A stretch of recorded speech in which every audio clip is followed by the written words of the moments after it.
Welcome, everyone. Today, we have the privilege of hearing from Adriano Fuorivia, a seasoned tennis coach with over 25 years of experience in nurturing young talents and guiding players on the professional ATP tour and developing young tennis players. Adriano currently lends his expertise as a high performance tennis consultant for Advantage Tennis International at the VTC. Perhaps most impressively, he played a fundamental role in the development of Denis Shapovalov, who reached a career-high ATP ranking of number 10. Adriano's deep understanding of the sport and his commitment to developing each athlete's potential make him a respected figure in the tennis coaching business worldwide. Let's dive into the insights and experiences Adriano has to share with us today. Adriano, thanks for being with us today. Can you share what inspires you to educate the parents and to share your expertise on this long tennis journey for their kids? Thanks, Eddie. First and foremost, I know it's a very complicated journey.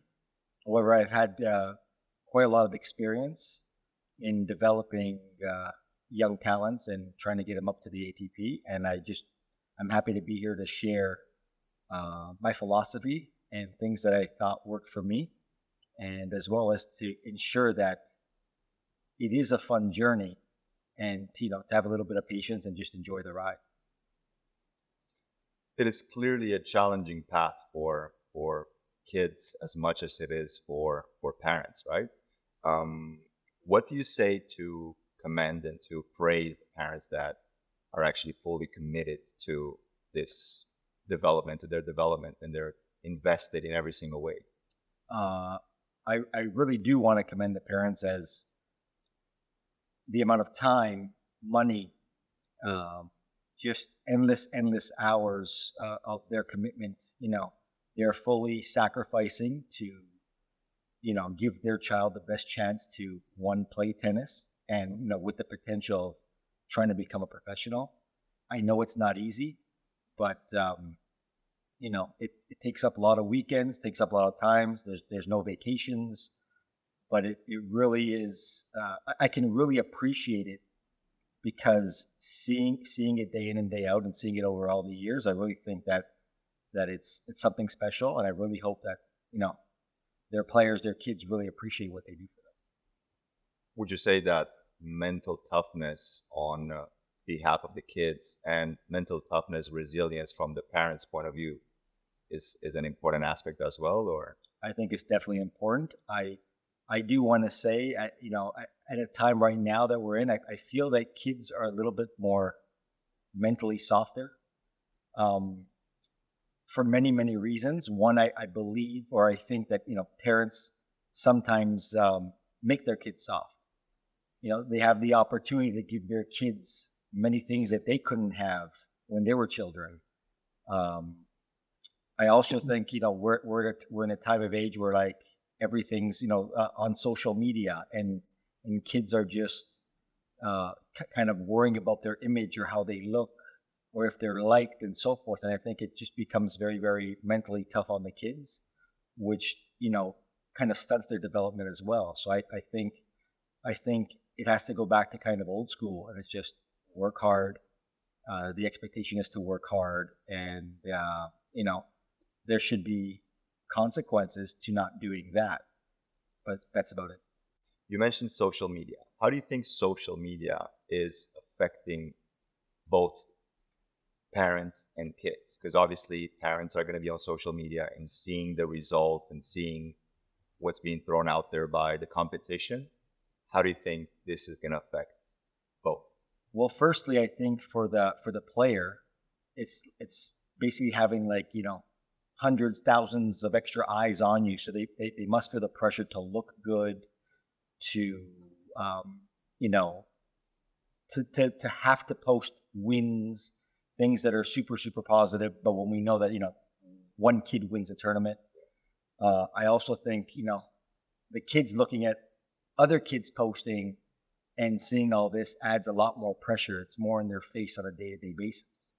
With regards to the parents, there's a lot of fakeness out there in the social media world. I feel that they can, one, be sold on this fake image that's out there. There's many profiles, where people say that they're experienced but are not, or as well as it's just seeing on a daily basis other kids winning tournaments and so forth, which can then bring kind of a negative downfall on the pressures that they put on their own child.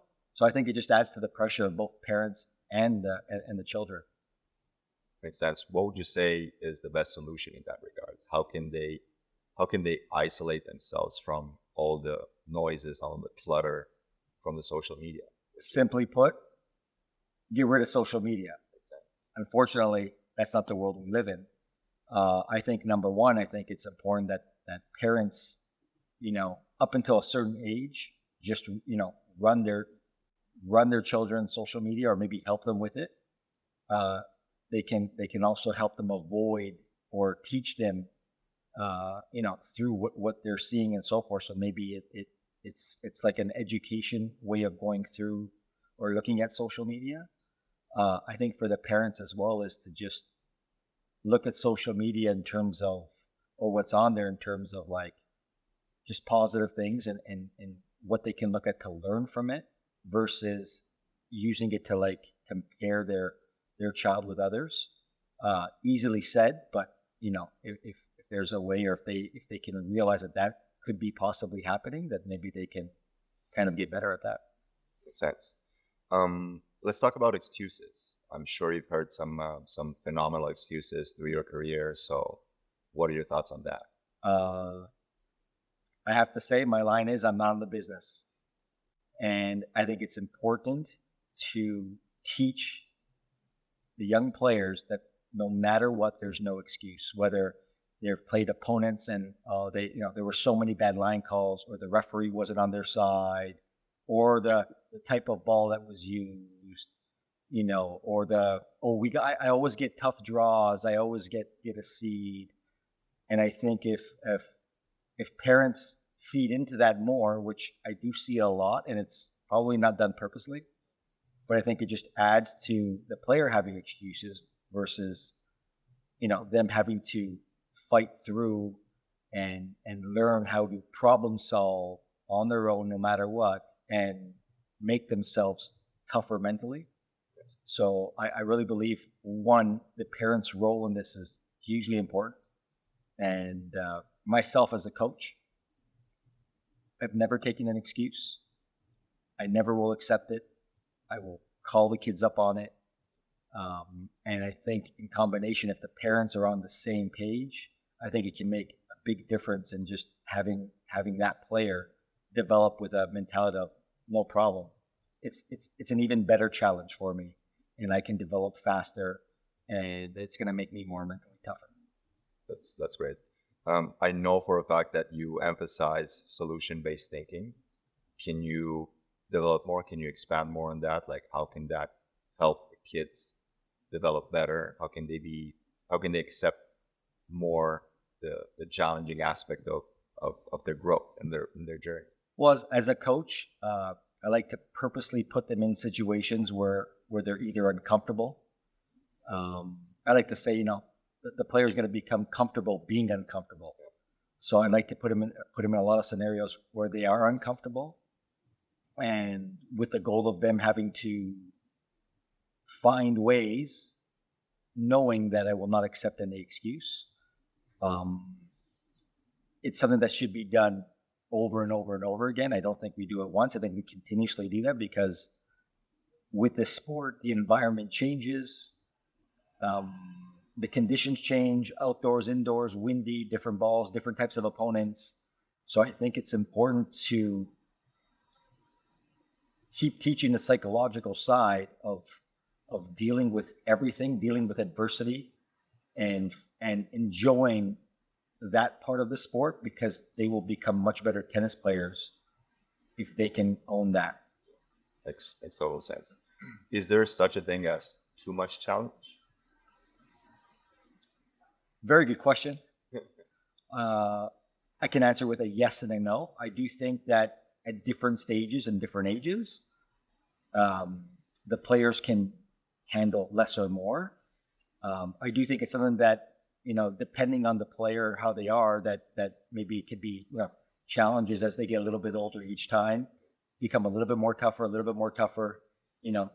They become resilient as they develop. And I think we can help them become even tougher.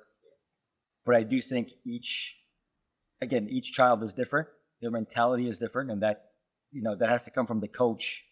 The coach has to know their player, work with them, know how far they can push them to limits where like sometimes they're about to break, bring them back down, and then keep challenging that boundary.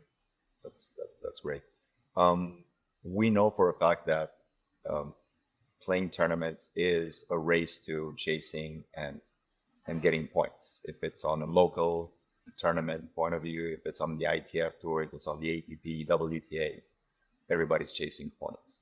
How can kids and parents deal with the pressure of an unlucky draw or the fact that you're not always going to have a favorable path to winning? I think it's important to understand that number one is you have to be able to beat everybody in the draw to win the tournament. Now, you won't play them all, but at some point you have to get through, whether it's a top seed, unless you're the top seed, and you're coming through everybody. So it's about being the person in front of you that day. So it's mentally preparing or being mentally prepared to just go up against who's in front of you that day, find a way to beat them, and bring your tennis level up each time. With regards of point chasing and so forth, we see it happen many times. I'm not a big fan of it. I understand getting your first few, let's say ITF points to come up to, so then you get into tournaments, or getting your first few, ATP points, so then you can get into other tournaments. But in the end, your level is your level. Yeah. When you hit and play the real tournaments, it doesn't make a difference which points you have or not. What makes a difference is the level that you're able to bring. Are you at the level of a top 1,000 junior? Are you at the level of a top 500 junior? And, keep going down the list, top 100, top 50. If you got your points from, easy tournaments and so forth, you're gonna be looking at disappointment down the road. Yeah. In your opinion, what should the parents look for in a coach? What are the qualities, the attributes that a coach should have? I think it's important for parents to find a coach that, number one, kind of forms a bond with their child. A coach who's highly dedicated, a coach who's always there, a coach who has a belief in the child. Of course, very knowledgeable of the sport. Possible proven track record. Depends at which age. Sometimes it's not possible right in the beginning, but I think a more dedicated coach is way more valuable than just someone who has a lot of experience but doesn't really give or have the time to spend and the patience to spend with their child. Do you value more in a coach the playing qualities or their ability to instill discipline and to bring the level of the kids up through their knowledge? It's way more valuable for a coach that instills the discipline, that's teaching them proper technique tactically, that's working with their mind at the same time, pushing them physically. I do think solid players can make great coaches as well, but I do think coaching is a bit of an art, and it takes some learning to be able to work with a young player while their mind is developing, and as they're gaining all this valuable experience, in order to reach their best level of play. Yeah. Most kids will spend, especially in the early stage of their development, will spend a lot of time in an academy environment. What should the parents and what should the coaches look like in that setting?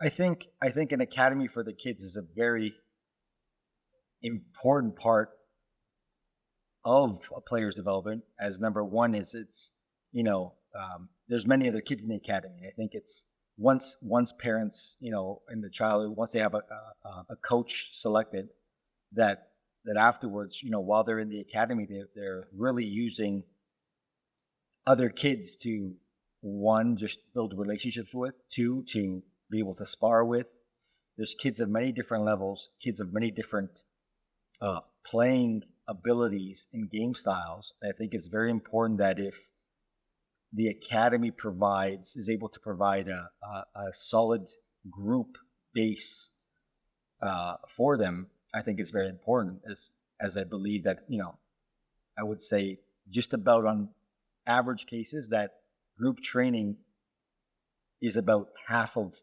the weekly playing hours for a junior. So I think it's important that, that the philosophy of the academy, and that instills hard work and dedication, sacrificing, giving your best at all times, along with, the coach that they've selected, working hand in hand. I think it's, it's the recipe for success. So is trust an important factor in this case between the parties involved, between the parents, the player, coaches, the academy director, in this case, in your opinion? 100%.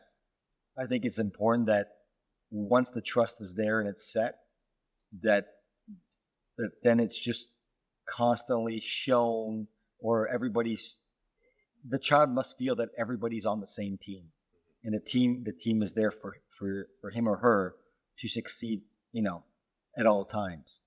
Should the parents micromanage? Should the coaches micromanage?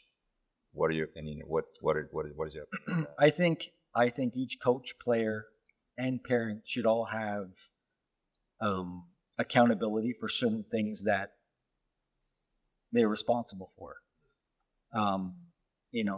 Once there's trust, once a parent and a child has trust in a coach, they should fully trust that coach to give the best into developing their child. The coach should be trusting the parents as well to say that, I should be trusted, and so forth. And I feel like just not being questioned. However, a parent's role is, parents have the most important role. First of all, they're with the child at all times. They're growing up their child. They're sacrificing, bringing their child to and from tennis, to and from tournaments, weekends. They have to juggle all that with work and with other children, other siblings. It is not an easy role. But the number one role, after I think they find a coach and that they trust, is to just help get their child doing all the things, getting to and from tennis. But as well as there may be certain things that, at home, are they sleeping on time? Are they doing the extra stretching? Are they doing, some of the homework assignments that the coach may have left for the player, whether it's watching some videos, taking some notes? So I think it's important that they don't take any parts of the role of the coach, but rather support some of the work that the coach may ask the player to do when the coach cannot see what's happening at home. That's great. That's great advice. You mentioned earlier challenge. Do you have an ideal time for training, or do you think that adding variety to the training setting, to the training hours, if it's early morning, late evening, that could benefit the kid's development? In my experience, or in my philosophy, I don't believe there should be any set times. There shouldn't be perfect times. We're not in a perfect world. You can't always have training at a certain time. You can't always find court time at a certain time. You can't always have your private lessons with your coaches at a certain time, as a coach has many players. There's a lot of restrictions, with the court and so forth. I'm a believer of, you get a lesson, 10 p.m., you take it. You have a 6 a.m., you take it. 3 in the morning, you take it. Not realistic. Yeah. However, it's part of being all in. And all in is, we're here to do whatever it takes. And we'll take whatever's possible for us. Now, again, does that mean every lesson is going to be at 9 or 10 p.m.? Or every lesson at 6 in the morning? No. But I think it's important to just, for the players to be able to adapt, train at certain times, different times. As in tournaments, you could be playing as early as 8 in the morning, which means your warm-up could be at 6 a.m. Some tournaments finish late. whether it's on the junior circuit or even on the pro tour. So if we're going to try to have the kids train in such a perfect environment, it doesn't work that way. That's not the reality of tennis. I like to compare also tennis with like hockey. Hockey, the team has team practice at 6, 7 a.m. They're there. Late practice, dry land training, whatever, the whole team has to be there. One person's missing, they're benched. They have a contract with that team. They can't change teams. They are stuck with that team. Once they're onto a team for a year, they're stuck with it. So I think it's important that, like, I feel like tennis should be treated the same way, because if you have that philosophy of this is how it works, we're gonna work at this and work at different times, do this, do that. I think it's so important that buying into this, everyone together is trying to make things work in the end for that junior player, for that young player. So I think it also helps them, go through adversity. Nothing's perfect. Being able to problem solve, waking up early, having to be focused at such an early time. Later practice, they might have had school that day, long day. Are they able to bring the focus? It's just another. If it's looked at as a challenging opportunity, I think it's so valuable for the child's development. How important is adaptability for a tennis player? And we can talk about younger developing players or ATP players. I think you could add in almost any athlete of any sport. I really think that most of the players, most of the kids, they come into, even if they come into adults, they train, they put the number of hours in, tennis wise, physically, mentally, but if mentally they can't adapt to every situation, it could be rain delays. You might not play for a day or two. You might not have a warm up court in the morning. It's windy, different tennis balls. You go to a tournament and your racket's not strung to your liking, and it all becomes difficult. And all of a sudden, if that's it, if they're not able to get through that, well, then they're just giving a free round, they're taking a loss, and free points. It could be free ranking points at the time. Could be free, could be money. That match win could have been their next room at a hotel for the next night, and so forth. So it really all makes a big difference, and they have to be able to just find a way to adapt in any situation. But again, it comes from starting at a young age, working all the way up to the pro. I think if it's not taught at 10, 11, 12, then we shouldn't expect them to have it at 20 or 21, 22. It's all part of a slow development. You mentioned earlier trust. At what point, if the player doesn't trust the coach anymore, or the parents don't trust the coach anymore, or the academy setting in which they're training, at what point is it better for them to go on separate ways? I think it's a great question. I think it happens. I don't know if you can say often, but it does happen. I think a few factors should be looked at. Number one, I do believe the player's personal coach is the most important thing. I think everything should evolve around that. If there seems, players and coaches break up for many reasons. A very simple reason can be just sometimes they just fall apart. They drift apart. Not even done purposely. Maybe just a lack of motivation. Maybe just not working well together. Also, there's certain coaches that are very good in certain stages. There's some really, really good young, developmental coaches. There's some coaches that are very good in the young teen development right through juniors, the junior ITFs. There's coaches that are just really, really good on the pro tour, but don't have a grasp of developing and making certain technical changes to develop a player.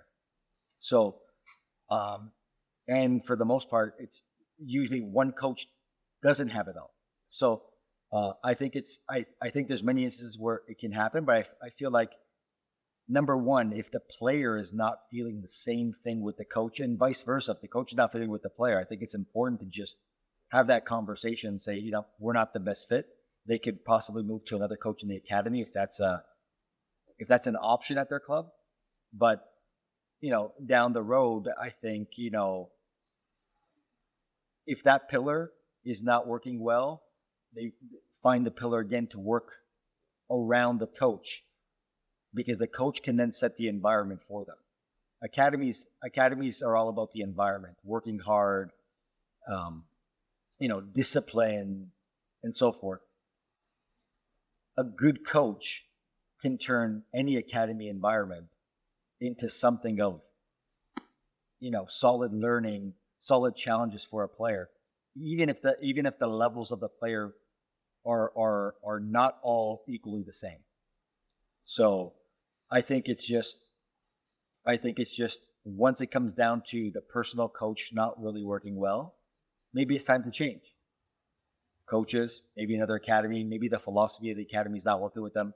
Maybe the academy is asking for too much commitment, and maybe the parents of the player, or the player's just not willing to put that kind of commitment in. In the end, it's all about commitment. The player's got to commit to something, the belief of the coach in the academy, and maybe the coach might feel that commitment level is not there. I know through my own personal work, and I've been blessed to work with many committed players and parents. I've been very fortunate, but it's an all-in mentality, and it's the only way I know. And the kids that I've coached, that I've been around, it's the only thing that they've known, and I feel like it's just so much easier and amazing to be a part of, because every single person is sacrificing and doing that. So,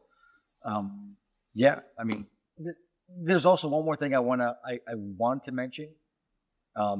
It happens often, whether there's panicking, whether there's a lot of talking and so forth, but the grass isn't always greener on the other side.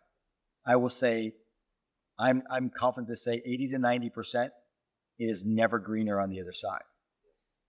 However, there are times for making changes, and if the time is right, I think it's important to find another coach, whether it's in the club, whether it's in a different academy. I think it's important to first kind of find that cornerstone, that new relationship, where then the player can take off again. Because I feel that what happens is the players do get really hurt. They just get hurt by the development phase. They lose 2 months, 6 months. Sometimes a new coach, they can lose a year by the time the learning and the figuring out, and the coach learns the mental side of the player and how to work with them, as every player is different. So there's a time for everything, but I just recommend making sure that it's not just panic or just a feeling or a bad day or a bad week, that it's something that over time it's been noticed that it just doesn't seem to be working. I think an honest conversation can happen between the parent, coach, and player, and academy director if needed. But I think at that point there'll be a good understanding, and then it'll give guidance as to which direction to go. How much should results influence the choice in sticking with the coach or not? Because a lot of times what happens is that results don't follow, even though things tend to progress in the right direction from a coaching point of view. Well, if I said results don't matter, then I'd be lying. I think in sport, it's results based for the most part. Again, it also depends on the age of the athlete. I think at a younger age, and again, all kids mature at different ages. I think they don't. They shouldn't matter. It should be about long-term athlete development. It should be about ensuring that they're getting better at the 4 pillars. What we call is technical, tactical, physical, and psychological. And I think parents and coaches together should be looking at those 4 pillars, and is there improvement? Is there always constant improvement in those aspects? As it's easy to jump or to panic, to jump ship when results aren't coming right away. I'll give you an instance. Like some players have 3 to 5 really, really good weeks a year of playing, and that keeps their ranking in the top, whatever in the province, top whatever in the country, top whatever, ITF juniors, and even you have pros that have 5 amazing weeks, and they could be top 50, top 40 ATP, WTA. I think it's important not to panic. Again, I've been fortunate enough to be around parents who actually haven't panicked, and we're all into the positives and looking at things. But I do see the side of panicking. I panic myself, and I think it's important to understand what's happening. Results is the results just because they're the coach and player are putting in the right work together, or is it as well as you got to look at the psychological side of their child, of the player, and sometimes there's a lot of things holding back, wanting to impress the parents, wanting to impress the coach. They want to win on their own. They don't know how to deal with losing. Winning is too important, and why they feel that way. I think it's more of finding an understanding of figuring out why why this could be happening and so forth. So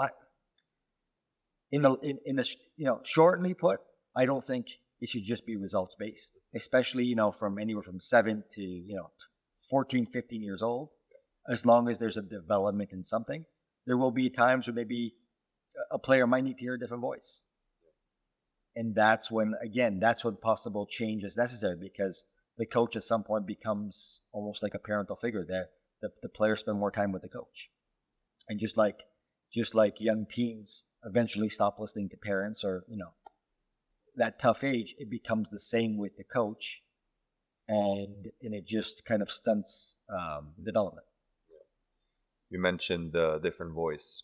What's your opinion on kids working with multiple coaches, or having people that, like, coaches that are not in the same academy environment, and they're contributing to the player's development?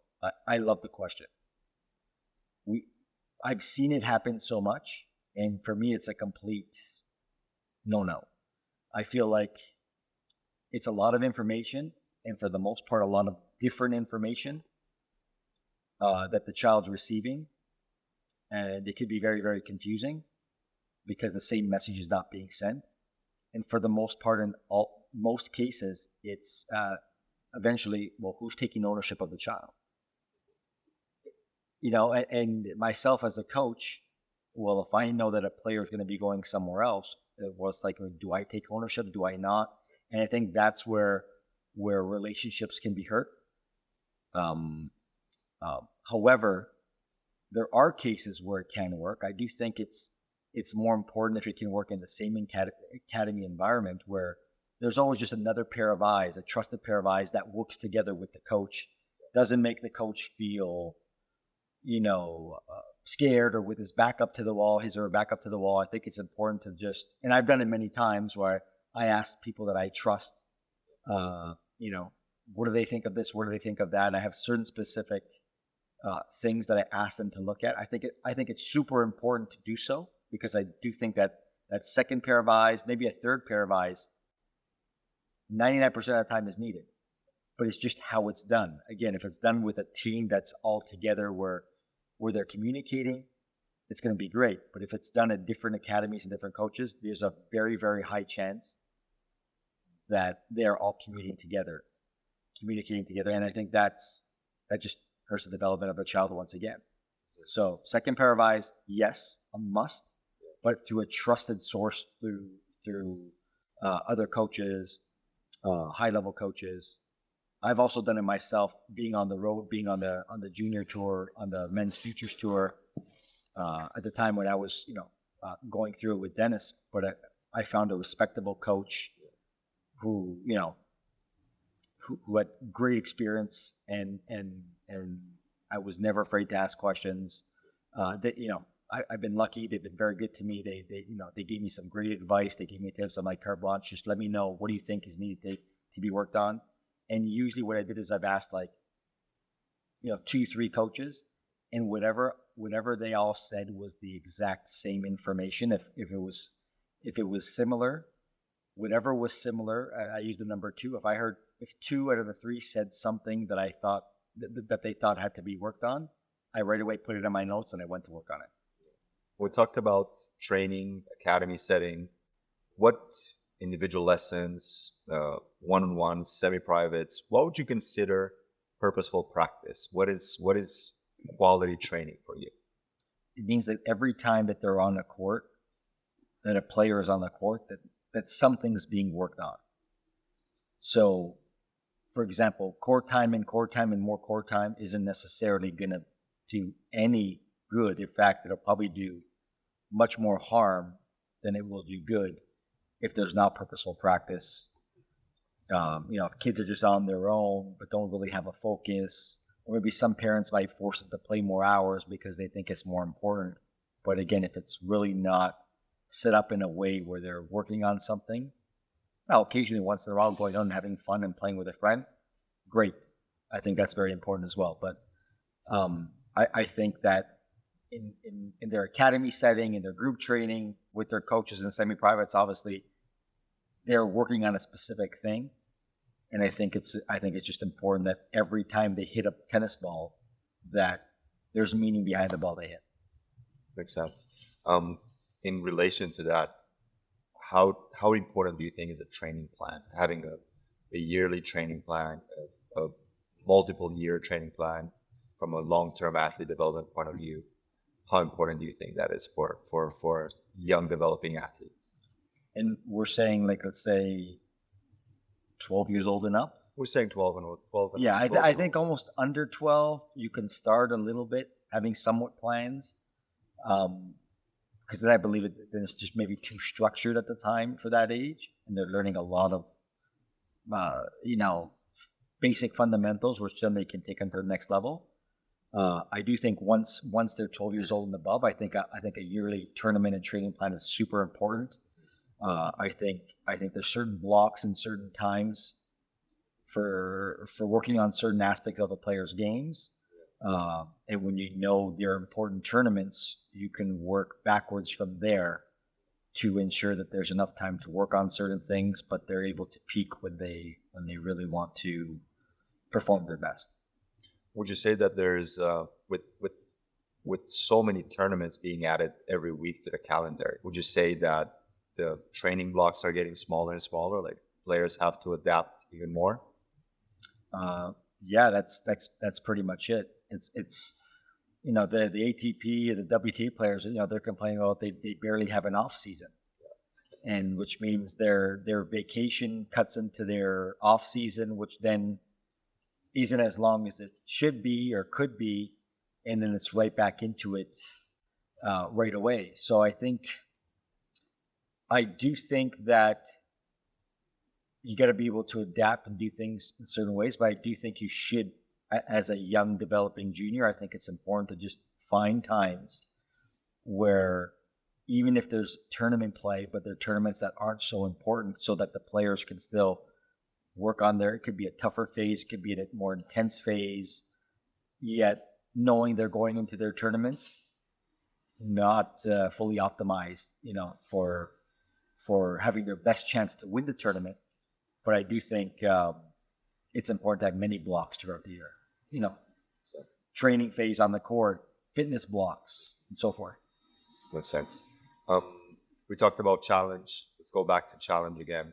What's your opinion on kids constantly looking to play up, constantly looking to play with older, better, more experienced players? Number one, I'll go from a kid's perspective. Yeah. It's much easier mentally for them to play someone of a higher level. They have nothing to lose. They play much more freely. So I think it's just psychologically, they think it's great for them, but I think backwards. I think number one, they get used to playing freely like that, but in reality, when they're playing their peers and when you're coming up through the rankings, you're playing your peers, and that's where the most pressure is.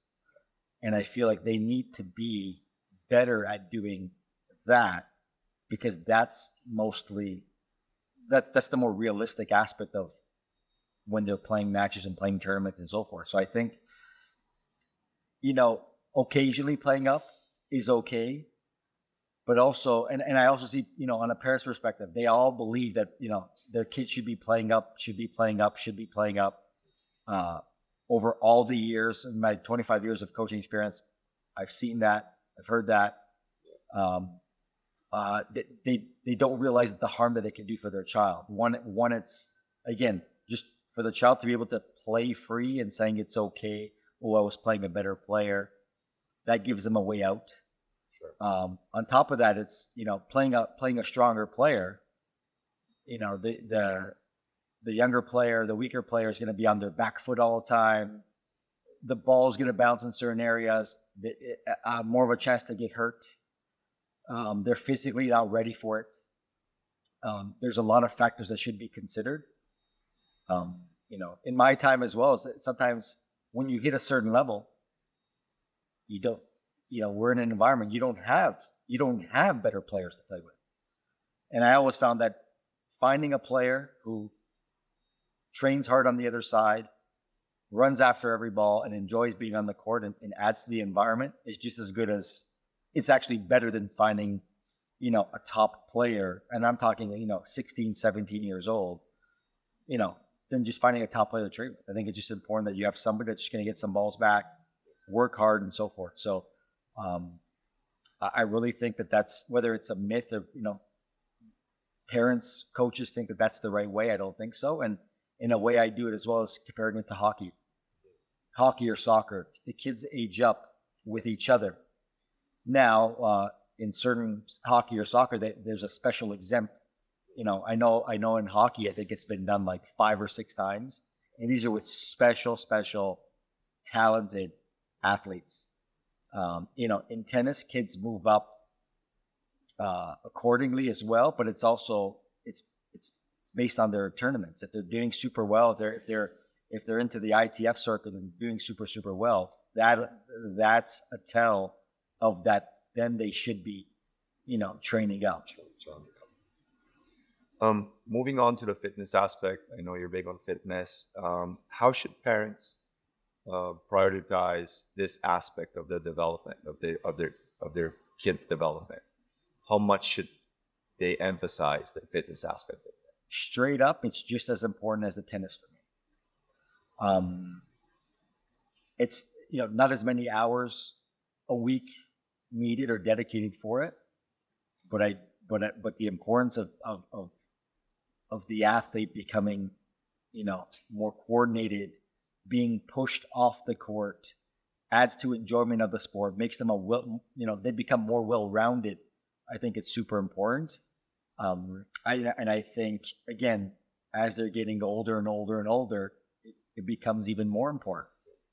And I do think there should be times in the training block, as we discussed, where tennis is not the priority. Fitness becomes a priority. And I think, having parents having a good coach that understands this, or they're in an environment where they can get a good understanding of this, I think it's super important, because it's tough to understand, the drawbacks of it immediately. But in a couple of years down the road, it becomes difficult. And once again, the athletes at certain ages and stages of their development, they're able to pick up certain things much faster. And if we prolong that, or if they get it at a much, if they learn something at a much later age and phase, well, it's tougher to learn, and sometimes they can't maximize that skill because it's eventually too late. So based on what you were saying, do you think that there are certain phases and certain age, specific age that they can acquire skills better? Do you think that should be prioritized? I think it's science-based, and I think 100% it should be. Okay. Kids learn motor skills at a very young age. Learning motor skills at 15, 16 is not the same as a child learning motor skills at 5, 6, 7, 10 years old. Speed comes, they're gaining speed, learning speed comes at a couple phases throughout their development. Strength, after puberty, for the most part. But I think that it's important as well as and being committed and being all in is putting in the time, doing the fitness. Fitness for the most part, I would say half to, maybe 3/4, depending on, on a teenager, should be in an environment where like they're being pushed and so forth. And I think, maybe a quarter to maybe half, the other half is like just fun sport, non-sanctioned sports, but, whether they're playing with their friends, whether they're, playing with their relatives, throwing, catching, jumping. I think that just adds to the overall, development. Maybe a fun basketball game just with friends at the park, or, a little football game, touch football game, something that just they acquire different athletic skills and abilities, which will then hopefully transfer onto the tennis court. Makes sense. Commitment seems to be a very important part of every athlete's journey. How can parents show commitment towards the development of their kids? Great question. Number one, it's when they're working together with the child, helping them find a coach. I think number one right there, helping them find an academy, a training environment that works well, that is that they believe in.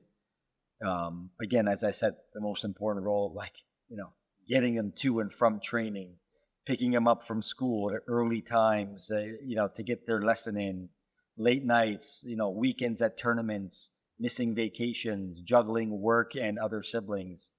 Again, it's a huge role. I do think, although the kids might not show the appreciation, because when they're young, they don't really maybe understand what's going on. But I think as they get older, they then realized all the sacrifices and all the commitment that they got from their parents. So I think as well for the parents is to just understand that the thank you, hopefully if it doesn't come, while they're a young teen, it's going to come when they're older. What about from an athlete's perspective, from a tennis player's perspective? How can they show commitment? I say one thing: don't tell me, show me. Yeah. Actions are much more valuable. Actions show me a lot more. If you want to get better, let's see. You want to be physically better, stronger, whatever. Let's see you in the gym. You want to be sure that you're flexible. Let's see you always stretching and working on your exercises. Asking the coaches for things that they can do at home to help them recover or to be better. Working on the mental side of their game, watching matches, watching things. I'm not the biggest fan of watching just clips, as we're always showing the highlights. I think it's important to watch the in between. Not every point is a highlight reel. How the players manage their games and their sets and so forth. Showing up on time. On time is a half hour before every single time. I think listening to the coach. Working on the things, showing the coach that they're there to work on the things that they're doing in their lessons and so forth. It's what I call all in. And it's awesome to see. It's great to see. It's a pleasure to see like kids here dedicating themselves all the time. It's like school, tennis, bed, school, tennis, bed, school, tennis, bed. So I think it's a lifestyle. It's and I think for those that are the kids that love the sport, they would rather do nothing else. So, and that's why it's important to ensure that there's no added pressures to the winning, because as soon as they're giving all their time and doing all, giving everything they have, and all of a sudden it's just never good enough, then they will start to dislike it, and and eventually they could possibly just drop out when they're on their way and they have a path to become a very successful tennis player. Yeah. We talked about social media. We talked about results. It's very easy for parents to fall into the trap of comparison. Yeah. What would be your advice to them? How can they avoid this? How can they stay away from it? I've fallen into that trap many times. I'm going to say, please don't do that. It's just setting up for failure. It shows their child that they're just not doing good enough for the most part, or they have something to live up to. It shows, and from the parents' perspective, if they just keep comparing, it's always like nothing's ever good enough. It becomes a letdown. Look at so and so. They're doing this. You're right over here. The important thing is to not compare, but to understand that development and every child is different. Every child's mind is different. At some point, as long as they're working on the 4 pillars, technical, tactical, physical, mentally, that eventually when all those pillars come together, they're pretty much level, that the player's going to be able to perform at a much higher level. As long as they have to be ready for it, and they have to be motivated and not feel like they're letting anybody down. So, now comparing to future, stars on TV and so forth, that's different, to be able to, aspire to the next level, or kids coming to watch, a higher level tournament, to be able to compare, okay, this is what I think I have, this is what I need. But comparing to like their peers at all times, again, everybody develops, everybody wins at different stages. I've had many players where same age group, one develops much faster at one point, 6 months later, there's a catch up. Yeah. So it's again, it's not to panic. It's there's no race to developing. I don't believe you can speed up the mental maturity, the maturity of young minds, but I do believe they can be guided, guided strongly, and hopefully that then when they're ready, they're ready to achieve and play at much higher levels. How would you say parents can sustain, support, continue to motivate and fuel the passion of their kids? Like, what would be your advice to them? How can they support them in this difficult and long journey? I think if parents are constantly just ensuring that kids are enjoying giving their best, enjoying the learning, enjoying the battles, enjoying the tough times, not easy, but if there's a constant message of all that, and just saying, just keep giving your best, the work that you're putting in, the sacrifice that you're making, eventually they're all coming together. And again, it takes just sometimes a snap of a fingers, and an athlete comes through, and just all of a sudden, just the confidence gets high. They start just winning. They understand the level that they can play. But you don't win because of today. You win because of the work you put in 6 months, a year prior to that. And knowing and believing in this kind of system, I think, is a way that they can kind of just constantly share good conversations, at home and so forth, which leads me to a topic like in the car. I was gonna ask you about that. So right? It's just that car ride from practice or from a tournament, which could probably even worse. The car ride from a practice or from a tournament, very difficult. The athlete is emotional. The parent could be emotional, sacrificing, putting in all the work. The child underperformed for whatever reason. The child lost for whatever reason. It's very easy to go the wrong way. It's not easy to say, hey, just keep it silent in the car, or pick a different discussion. But I encourage, if possible, to just not talk right away. Maybe wait 24, maybe wait a couple of hours. I think it's let the child kind of just get over the loss, and as a parent, just maybe you won't be as fired up, and maybe you'll be more calm, and then just having a discussion. You seem like you froze. What happened? Were you not able to play? What do you think stopped you from playing your best? I've seen you play better and so forth, but I think it's very, very tough. And I think if a parent can stay away from that and encourage the player to just talk to their coach, communicate, whether they're texting, calling at some point, go over the match and so forth. Because I think that if that happens on a consistent basis, again, it's going to just cause the player to just shut down and eventually not like the sport. So not easy to do as everybody's invested, but I encourage to just try to find a different approach. Car ride home, the dinner tables, even after training. Hey, was your training fun? Ask different questions. Ask questions that allow them to express their tennis and what they've done in their way, where you're not leading them to certain things, but it just allows them to say, "Oh, I got to do this, I got to do that. It was a good time. It was a really tough session."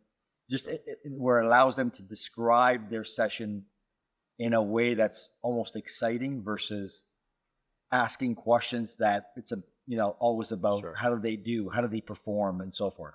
Yeah.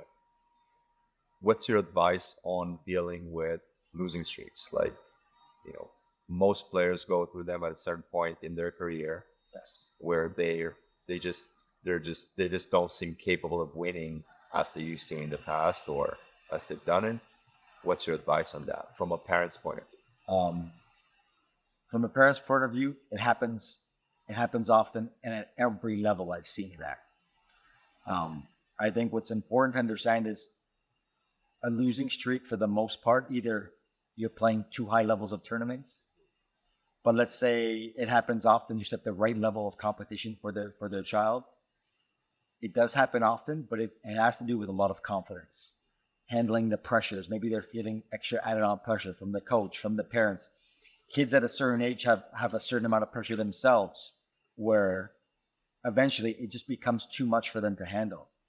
But in terms of the parent and the player sticking with it, knowing that the work they're putting in each day is the right work, and they're confident coming through that they're going to come through that, and it always happens. They will get through it if they stick with it. But to not give up, to not panic. I got players to many losing streaks. First round, win a tournament, quarterfinals, first round of qualies. Yeah. It is a part of our sport. But the great thing about our sport is every single week is another week, another tournament available to then have an opportunity to go perform at their best. Makes sense. We talked about results, winning. We talked about just losing right now. What point do you think players should be competing internationally? What point do you feel like it's the right choice to say, I'm gonna choose to play ITFs, I'm gonna choose to play at a higher level? For the most part, most countries have their own ITF events. We're in Canada, we have quite a few. I think we have over 20 junior events, which is amazing. So I think the kids can get a taste of it locally without having to go abroad. I think it's very, very important for kids to be able to show that they have the level to compete at home, in their province, in their country. If they're not performing in their province, in their country, there's a high chance that they're not going to perform internationally, because our country is just a small little sample of what's out there internationally. So I think it's important to show, the kids have to show that they're winning, or they have the ability to compete at a high level nationally before they go international. Makes sense. You talked about level. What's your opinion on parents, players constantly check UTR, checking basically the opponent's ratings? What's your opinion? You get another one on my I wouldn't call it a soft spot. I call it the opposite of just. Is that an obsession? It becomes an obsession. It's the rankings, the ratings, this UTR thing.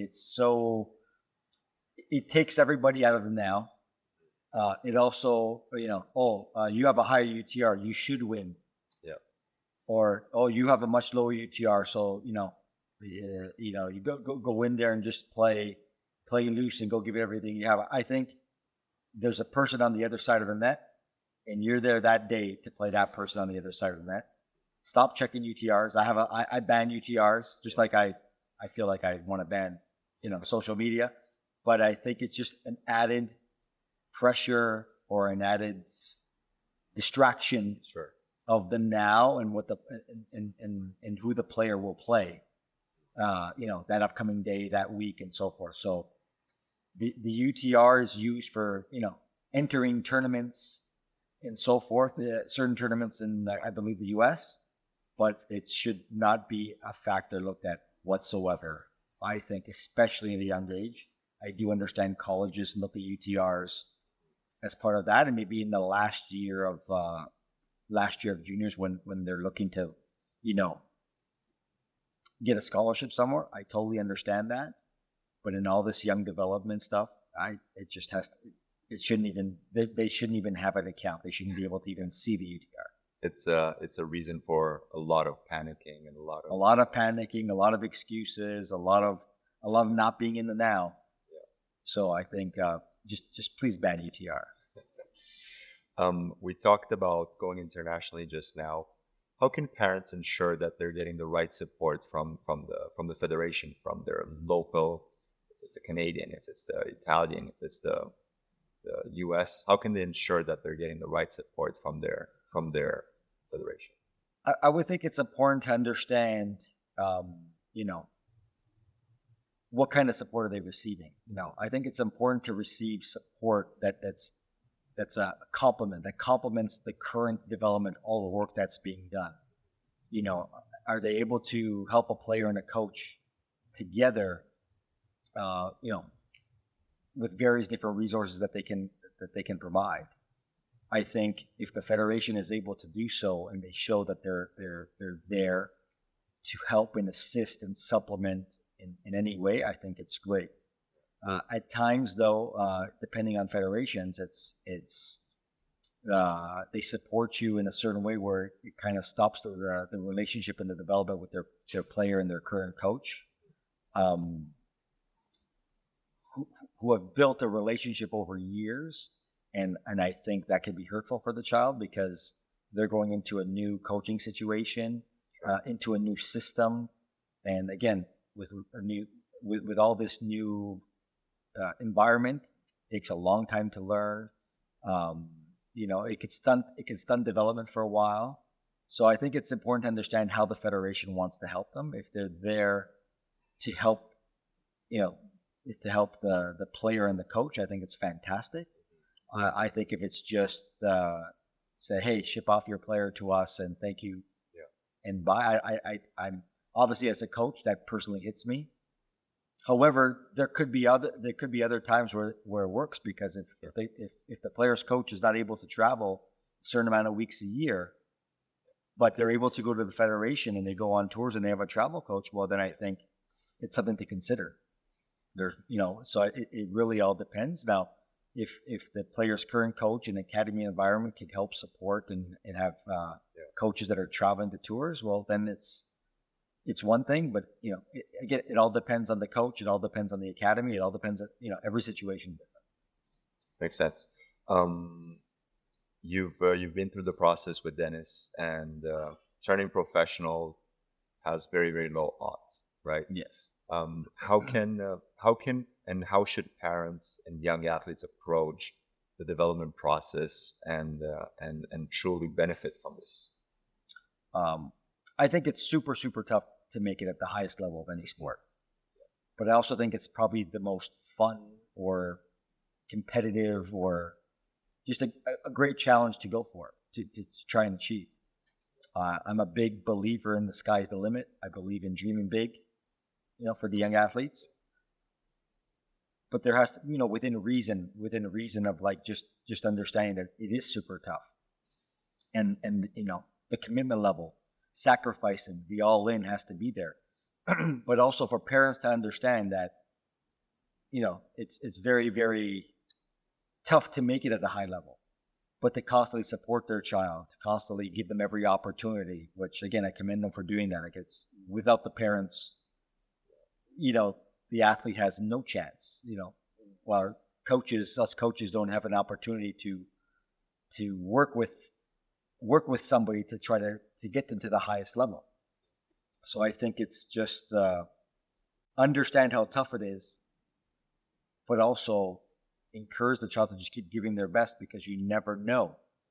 You really never know, because, who knows how many athletes just stopped at a young age, didn't have the money, maybe we're discouraged, maybe we're in a tough situation, but they could have been very, very great athletes in our sport. So yeah, dream big, but be reasonable, understand that it's long term. You got to stay in it. Not everyone's going to be a Carlos Alcaraz, a Coco Golf, just winning slams at 19, 20 years old. It's you prime in tennis could be 25 to 32 years old. So it's I'm looking now, and those that are sticking around over time and getting through, fighting adversity, finding ways. Those that were 400 or 500 in the world, they're breaking into the top 100 right now. They're getting into the Grand Slams. They're getting into the big tournaments, and I think it's because of not giving up. It's because they believed in something. They had people believing in them, their parents, their team, sponsors.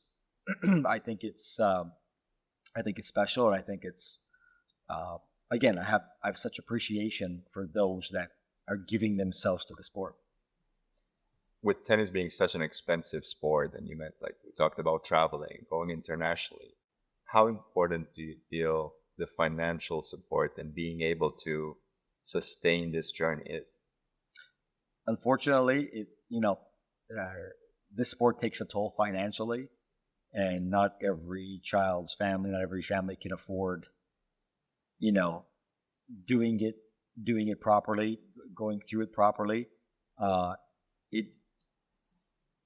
I want to say it's important to, parents have to have a mindset of, being committed to a certain amount financially. It's just the reality of what it is.